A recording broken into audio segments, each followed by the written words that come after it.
that Prime Minister Netanyahu is not listening. Well, Bill, the work that we have done has resulted in a number of movements in that region by Israel that were very much prompted by or a result of many things, including our advocacy for what needs to happen in the region. Joining me now, Amber Smith, veteran, author of the book Unfit to Fight, and Jason Nelson, veteran, host of The Morning Post. Jason, all I can do is laugh. The biggest morons in the world run the country. And we all make fun of Dome. It's easy to make fun of Kamala Harris, but these people are throughout the military now. They're throughout the bureaucracy, just morons who don't know anything about anything. You know, it always, there was that sort of thought deep down when you were, I don't know, being deployed, being briefed on a mission, doesn't really matter what it was, that you thought somewhere up the chain, somebody must know something, right? And now we can confirm that, no, they don't. Amber, it's been a year since October 7th. That's obviously a big conversation today, and there are many different things you can discuss around it. But one thing that's not very comfortable and not discussed as often is the failures of Israel's intelligence, military, whatever. Somebody failed if 1,000 of your citizens are butchered by a terror group in one day. Somebody failed, and somebody failed big time. And it's not something that's discussed. I know it's because the war is still going on, but it should be something that gets discussed. You know, it should be discussed. And I actually was having a conversation about this not too long ago with some people who live in Israel. And I was like, how did they not know? U.S. intelligence shares information. The Israeli intelligence is the best in the world, along with United States intelligence. What happened? Where was the miscommunication? Did they just not take it seriously? They had the intelligence and they didn't connect the dots, very similarly to 9/11. Because this was their 9/11. And this is now the 1-year anniversary of the most horrific attack against Israel themselves, or on their soil. And I think what we are going to see, though, is Israel, regardless of what happened with the intelligence and them not being ready and prepared, is that I've been to Israel multiple times. They do not mess around. When they get poked to the level that they have been poked, they are not going to stop. It doesn't matter that Joe Biden and Kamala Harris, who can't even put a sentence together, is telling them to de-escalate in the region. I think the leadership inside Israel has said enough. Iran went too far, and they're not going to stand for it this time, just as we saw with what is going on with Hezbollah. With Hamas, a little bit different story because there's still hostages there, but I think the gloves are coming off.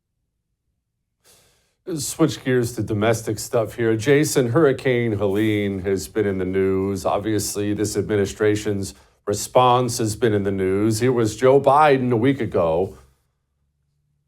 Today, we're launching a joint declaration of support for Ukraine, recovery, and reconstruction to make it clear we stand with Ukraine now and in the future. That starts on the battlefield. I'm determined to ensure that Ukraine has what it needs to prevail in its fight for its survival. Tomorrow, I will announce a series of actions to accelerate support for Ukraine's military.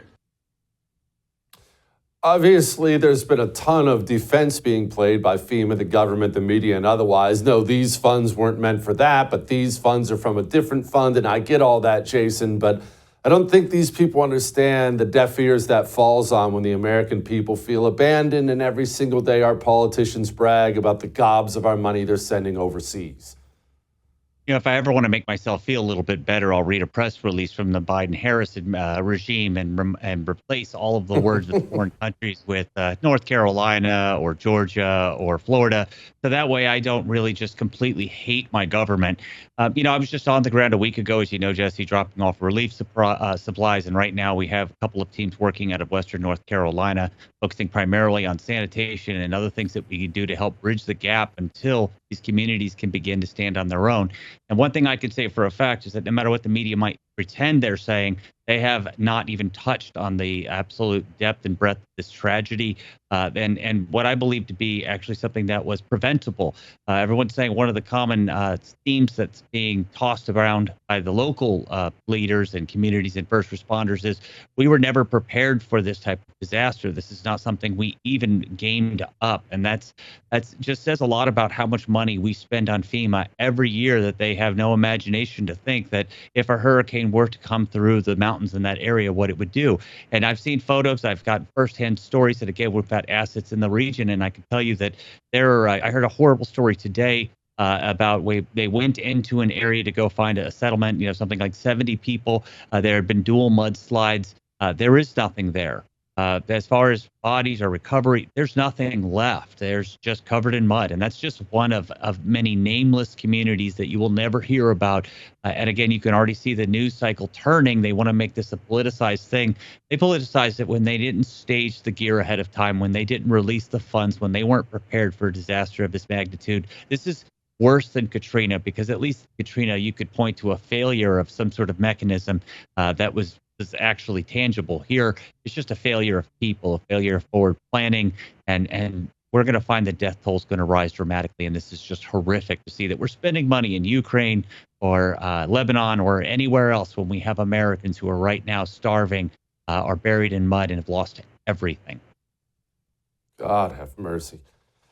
Amber, it's my understanding that we do have military units, 82nd and others, mobilizing to try to help. That actually is really wonderful news when you consider the ineptness of FEMA.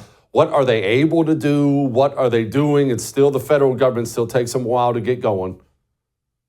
And this was clearly a failure, at least in Western North Carolina, of the governor of North Carolina activating military assistance. He has to request it. And it's a bureaucracy. It takes time to get the ball rolling. But that in itself is a failure, that they knew this was coming. They knew the hurricane was coming. Yes, maybe they did not know the extent of damage that it was going to be, but it clearly shows that they were not prepared. The leadership did not kick into gear when it should have, when they did realize these devastating results. And I think what people need to realize, and they are waking up because they are seeing now with their own eyes, the government sending, hundreds of millions, billions of dollars to Ukraine, hundreds of $millions to Lebanon, right around the same time as this hurricane. When people tell you who they are, believe them. The federal government cares about Ukraine. The federal government cares about Lebanon. What they're not showing they care about is the people who have been there, whose lives have been destroyed. If they're lucky enough to be alive, their lives that have been destroyed because of this hurricane, they're getting $750 from FEMA after they get through the bureaucracy, after they find the documentation to get approved for that $750. The government's response, the Biden and Harris administration's response to this hurricane is a disgrace. They are absolutely politicizing it. It is an inconvenience for them during this election cycle, and they are trying to move past it. Gosh, they really are. Amber, Jason, thank you both so much. I appreciate you. I would thank you for coming to my YouTube channel, but I know how brilliant it is, and I know you love it here. So subscribe and watch. We're going to start really ramping things up and putting some funny stuff, some interesting stuff out there, some collaborations. Either way, my YouTube channel is officially the place to be. So stick around.